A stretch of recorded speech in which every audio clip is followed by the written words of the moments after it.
સ્વાગત છે વિદ્યાર્થી મિત્રો આજના નવા વિડીયોમાં। ધોરણ 10 વિષય સંસ્કૃત પાઠ નંબર 10 ત્વમેકા ભવાની।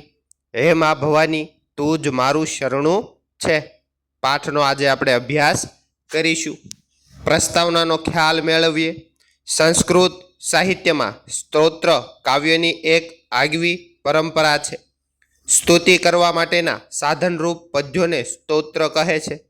આવા સ્તોત્રો ક્યારેક મુક્તકના રૂપે એકાદી સંખ્યામાં તો ક્યારેક 4, 5, 6, 7, 8 વગેરે શ્લોકોની સંખ્યામાં નિબદ્ધ હોય છે।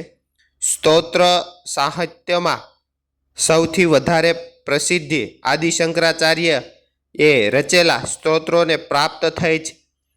એમણે કેટલા સ્તોત્રો રચેલા છે તે ચોક્કસ કહી શકાતું નથી। ઘણા સ્તોત્રો એમના નામે પ્રસિદ્ધ થઈ ગયા છે। તેમના નામે પ્રસિદ્ધિ પામેલા આવા જ એક 8 શ્લોક ધરાવતા સ્તોત્રોમાંથી 5 શ્લોકો પસંદ કરીને અહીં પ્રસ્તુત કર્યા છે। જગદંબા ભવાનીની અહીં સ્તુતિ છે। સ્તુતિના પ્રત્યેક શ્લોકમાં ભક્તની અનન્ય શરણાગતિનું અને અબોધ બાળકનું ભક્તિનું સતત દર્શન થાય છે। અહીં વર્ણવે છે તે પ્રમાણે આ સ્તોત્રનું ગાન કરનાર ભક્તને પોતાના સાંસારિક સંબંધીઓ જેવા કે માતા પિતા, ભાઈ બહેન, પુત્ર પુત્રી કે પતિ પત્ની જેવા દુન્યવી સંબંધોમાં જરાય રસ નથી। તેને મન તો આ ભવાનીમાં જ સર્વસ્વ છે। વળી શાસ્ત્ર, તપ અને તીર્થ, વ્રત કે ઉપવાસ જેવા સ્થૂળ કર્મકાંડ તરફ પણ રુચિ નથી। તેની તો માત્ર પોતાની આ આરાધ્ય દેવી ભવાનીના ચરણે રહેવાનું પસંદ છે। તેને પૂરેપૂરી ખાતરી છે કે ગમે તેવા પ્રસંગે મારી રક્ષા કરનાર તો મારી આ ભવાની માતા જ છે।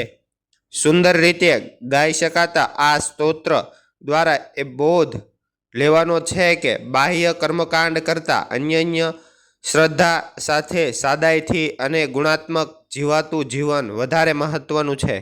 આ રીતે જીવતા માણસની રક્ષા ભવાની માતા સદૈવ કરે છે। જોઈએ પહેલા નંબરનો શ્લોક ગાઈ પણ શકાય છે કે ન તાતો ન માતા ન બંધુર ન દાતા ન પુત્રો ન પુત્રી ન ભર્ત્યો ન ભર્તા ન જાયા ન વિદ્યા ન વૃત્તિર્મમેવ ગતિસ્વમ ત્વમેકા ભવાની। જોઈએ અનુવાદ।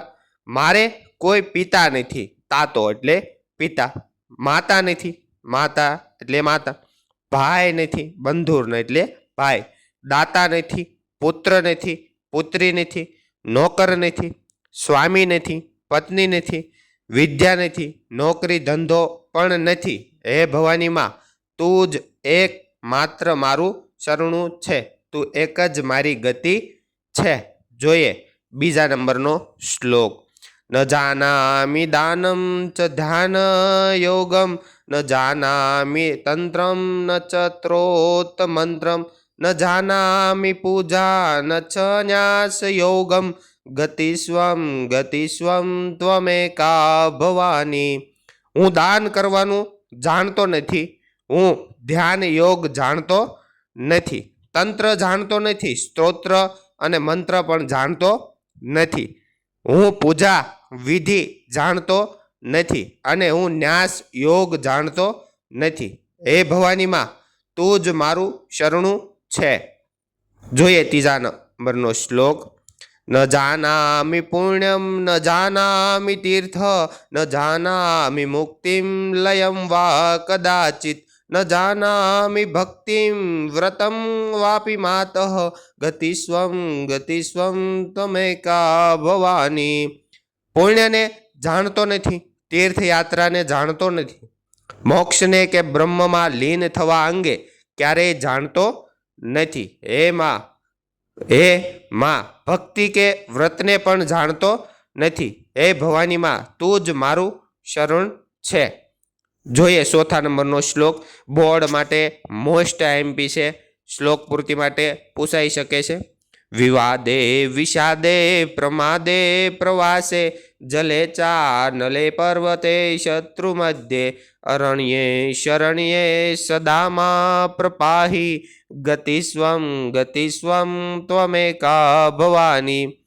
હે શરણું આપનારી માં, વિવાદમાં, દુઃખમાં, આળસમાં, મુસાફરીમાં, પાણીમાં, અગ્નિમાં, પર્વત પર, શત્રુઓની વચ્ચે અને જંગલમાં સદા મારી રક્ષા કર.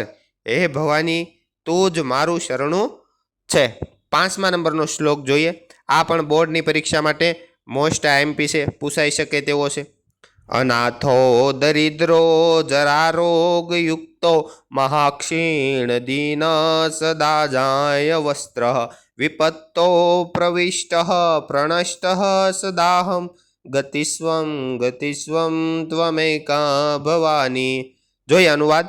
હું સદા અનાથ, દરિદ્ર, ઘડપણ અને રોગથી યુક્ત, ખૂબ જ ક્ષણ અને કંગાળ તથા મુખ પર જડતા વાળો, આપત્તિમાં પ્રવેશેલો અને નાશ પામેલો છું. હે ભવાની, તું જ મારું શરણું છે. હે માં ભવાની, તું જ મારું શરણું છે. તો વિદ્યાર્થી મિત્રો, આ હતો પાઠ નંબર 10 ત્વમેકા ભવાની. જો વિડીયો ગમ્યો હોય તો લાઈક, શેર અને સબસ્ક્રાઈબ કરવાનું ભૂલતા નહીં. મળીએ આગળના વિડીયોમાં. આભાર. Thank you. ધન્યવાદ.